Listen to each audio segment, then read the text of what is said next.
زود باش حمزه، به مامان بزرگت بگو. هر چیزی رو که به چشم خودت دیدی براش تعریف کن.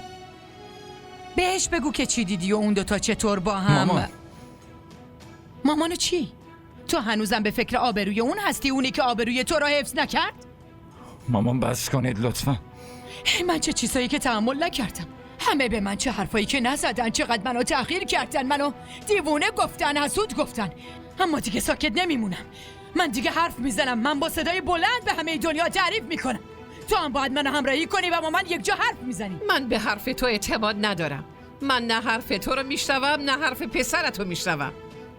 حال دخترم کجاست؟ اون کجاست؟ من اونو با تو فرستادم. حال کجاست؟ بگو کجاست؟ مامان بزرگ، مامان بزرگ، حال عزیزم. مامان بزرگ، من خودم نرفته بودم. بهم اعتماد کنین، من خودم نرفته بودم.